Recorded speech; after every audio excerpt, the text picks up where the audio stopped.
Por exemplo, se tem uma tabela com 100 mil registros, essa tabela pode ter ou 50 mega ou 50 GB. Então, isso vai dependendo da quantidade de bloat que tem naquela tabela. Né? Isso está diretamente ligado com a saúde do seu banco, se o autovácuo está bem configurado ou não, enfim, é um pouco mais complexo. Né? Mas com o pid-dump e pid-restore, o pid-dump ele vai criar um arquivo, basicamente um arquivo texto com sequência de comandos para você reconstruir o seu banco. Né? Então é isso que é um pid-dump. Falando em linha simples.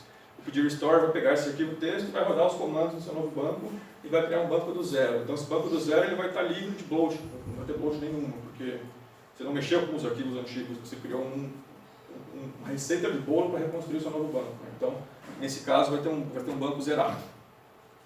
As ferramentas pid-dump e pid-restore elas foram testadas, são robustas, né? Então é uma outra vantagem. Quase não tem bug, obviamente deve ter alguma coisa que não foi detectada, e se for detectada vai ser corrigida. Né? Então são ferramentas testadas, funcionam, robustas.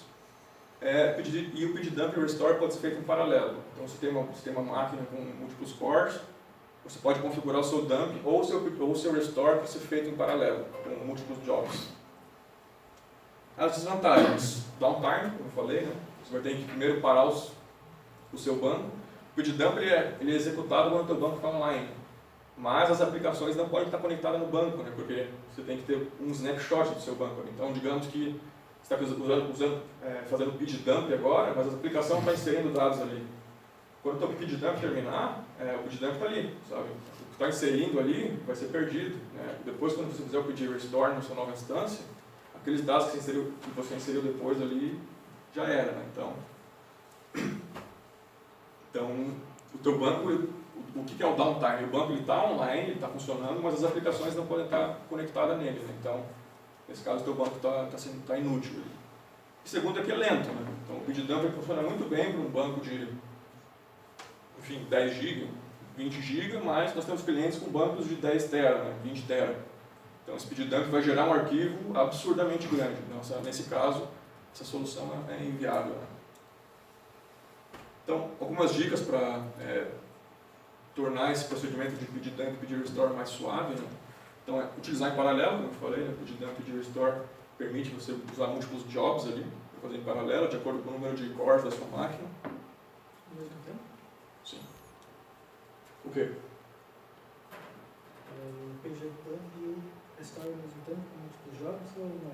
Ao mesmo tempo não, faz um com múltiplos jogos. Isso. E uma outra dica é desativar alguns parâmetros que podem causar lentidão. Né? Então, autovácuo, uma operação custosa na sua máquina, e como você está migrando do banco A para o banco B, o banco A ele vai ser descartado depois disso. Né? Então você não precisa mais do autovácuo ali. Então desativa esse autovácuo, não precisa mais estar rodando ele. Archive Command também, que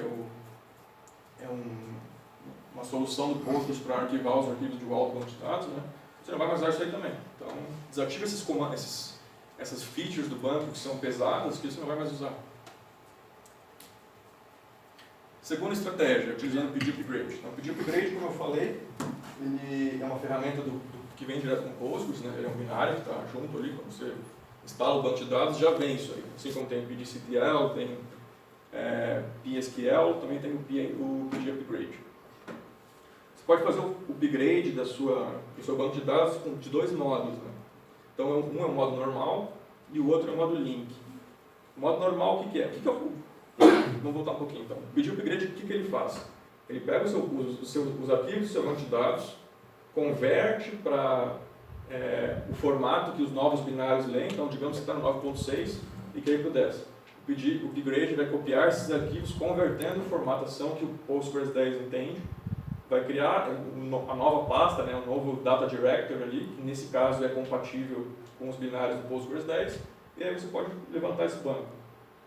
O modo normal, ele vai copiar todos os arquivos, né? Ele copia mesmo tudo, do zero. Então, digamos que teu banco tem 10 TB, para você rodar o pd-upgrade, a tua máquina tem que ter pelo menos 20 TB. Né? Então, ele vai duplicar todos os dados. E tem o modo link. O que é o modo link? Ele vai em vários arquivos, ele não vai copiar, ele vai fazer um link simbólico ali, no caso do Linux. Né? Então, se teu banco inicial ele tem 10 TB, o teu banco final, a tua máquina não precisa ter 20 TB, vai depender de quantos links ele vai conseguir fazer ali. Então são os dois métodos diferentes do pd-upgrade. Né? Eu vou falar sobre o modo link, né, que é o mais utilizado comumente. Então, as vantagens dele: ele é muito mais rápido que o pd dump e o pd restore, porque ele não cria esse arquivo lógico, né, que você vai ter que rodar de novo na sua nova máquina. Ele é feito em uma etapa só, então é muito mais rápido. Não precisa de 2 vezes o espaço se você utilizar o método link, né, que ele vai criar links. Desvantagens: também tem downtime. Nesse caso, ao contrário do pd dump, que o banco tem que estar online, no pd upgrade você tem que desligar seu banco primeiro, então ele tem que estar desligado. Então, não só a aplicação não pode estar conectada, assim, porque o banco ele vai estar desligado em si, né? Então, nesse caso, é o downtime enquanto o pd upgrade está rodando. Utilizando o link, esse processo é não reversível. Então, se der algum problema durante o pd upgrade, utilizando o modo link, você perdeu. A tua instância anterior não está mais lá, sabe? E, além disso, excluindo a questão do erro, né? Você fez o upgrade foi com sucesso, está com o Postgres 10, aí você está rodando a tua aplicação e descobriu algum problema gravíssimo ali, que a tua aplicação não funciona no Postgres 10, sabe? Você não vai poder pegar o teu Postgres 9.6, você já perdeu utilizando o pd upgrade e o modo link. Então, esse processo é irreversível, né? E outra desvantagem: o bloat em tabelas e índices está na nova instância. Então, ao contrário do pd dump e pd restore, você vai ter um banco zerado, o bloat vai tudo junto para o seu novo banco, né? Postgres 10, no caso, ou 11. A terceira estratégia, mais complexa, é utilizando replicação lógica. Então, vamos voltar um pouquinho aqui nesses gráficos. Então, a gente falou aqui sobre master, standby, né, o mestre, o banco que aceita escrita, o banco que aceita só leitura. Então, aqui, entre 2 bancos, o mestre e o que é chamado de escravo, né, acontece uma replicação que a gente chama de replicação física. Então, no mestre, você tem um all sender, que é um processo que fica rodando na máquina, e no standby você tem um all receiver. Esses 2 caras ficam se comunicando entre si e ficam mandando informações binárias. Né? Então, ali é uma replicação física, você não entende o que está sendo passado ali. Só quem entende é o Postgres. Nesse caso, é uma replicação física. A partir do Postgres 9.4, foi lançada uma nova tecnologia chamada de replicação lógica. Então, com replicação lógica, no Postgres 9.4 foi lançado também Replication Slots, né, que é um jeito de você detectar as mudanças que estão acontecendo no banco de dados. Então, com esses Replication Slots, você consegue fazer replicação lógica utilizando esses slots. Então, por exemplo, você faz vários inserts no banco de dados,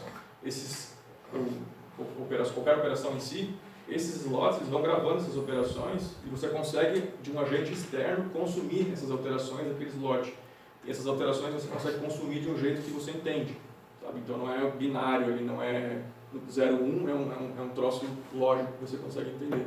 Essa tecnologia de replicação lógica foi introduzida no Postgres 9.4 e nós utilizamos isso como uma estratégia de upgrade. Então vamos lá.